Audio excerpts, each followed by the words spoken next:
Greetings, this is Paul the Poke from paulthepoke.com. Today's topic, Millennial Kingdom, Animal Harmony. And so the focus of the post is that the anxiousness, the fear that animals have of humanity, at some point in the future during the Millennial Kingdom will change. And essentially the focus of the post is a brief history of how all of that goes down from where it started and where it ends. And the first scripture reference is Genesis 9:2, and the context is at the end of the flood. God is talking to Noah, and animals are being let out of the ark. This is before everybody disperses from the ark. So Genesis 9:2, the fear of you and the terror of you will be on every beast of the earth and on every bird of the sky, with everything that creeps on the ground and all the fish of the sea. Into your hand they are given. So the first thing that I take away from it is pre-flood, there was no animosity, from animal to animal or from person to animal. And that clearly changes post-flood. Noah and his family were free of the flood and out of the ark. God essentially said, hey, these animals can be eaten. And animals were instilled with a sense of fear and terror. And the Hebrew word for fear is mora, M-O-W-R-A is how it's translated. And it means fear, reverence, or terror. And the other word is chath, C-H-A-T-H, fear, terror, shattered, or dismayed. And those definitions are courtesy of Strong's Concordance. And humanity was told they could eat whatever animal they wanted. Just make sure there's no blood in the animal that's being consumed. Genesis 9 verses 3 and 4, every moving thing that is alive shall be food for you. I give all to you as I gave the green plant. Only you shall not eat flesh with its life, that is, its blood. So he's reminding them, hey, in the beginning I gave you nothing but plants to eat, and fruits and vegetables and nuts and that sort of thing. Now you're getting some plants. So, clearly food is becoming more scarce post-flood as it was pre-flood. The further back you go in time, the better the conditions were, the better the food grew, and there was just more available. Well, now post-flood, things have changed. So now animals are part of the food chain.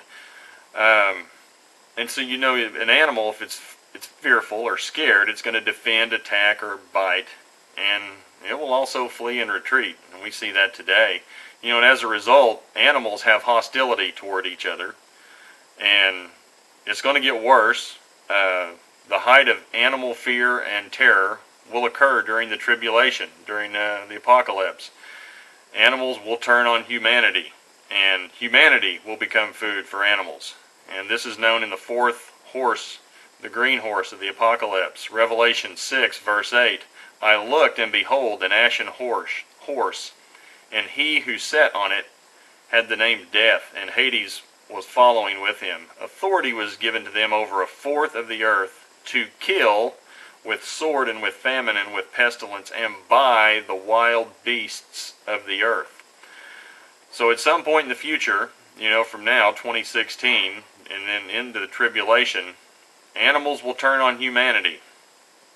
During the millennial reign of Christ, this will all change when Jesus is in charge. And he will offer up a peace treaty, a covenant, if you will, between animals and humanity. In Hosea 2, verse 18, in that day I will also make a covenant for them with the beasts of the field, the birds of the sky, and the creeping things of the ground.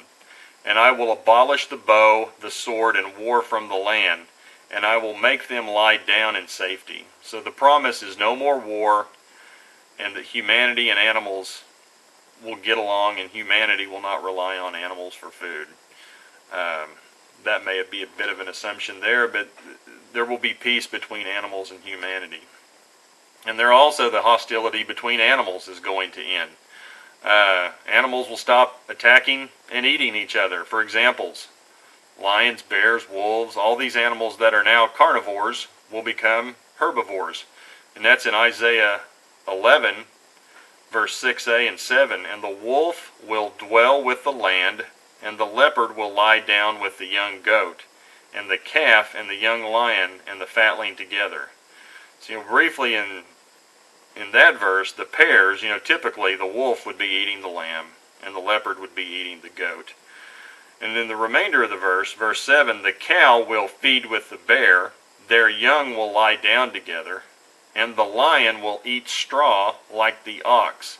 So you can see that the hostility between animals will cease.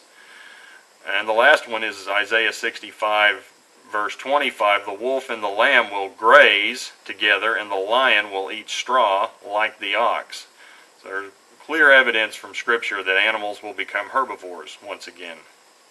And then lastly, the hostility between humanity and animals ends, and it gives a physical example. And previously we talked about the covenant, or the treaty, if you will, between animals and people that's offered up by Jesus. We get physical examples of it as well. Isaiah 11, verse 8, the nursing child will play by the hole of the cobra, and the weaned child will put his hand on the viper's den. I don't know anybody who would let their child play near snakes' dens or around snakes in this day and age. And the bottom line is the zoology, animal life, gets a reprieve during the Millennial Kingdom, except one, and that would be the snake. If you're interested in these topics, please feel free to check out paulthepope.com, keyword Millennial Kingdom, and there are several posts on the topic. It's an ongoing series. Thanks for listening. Take care. Bye.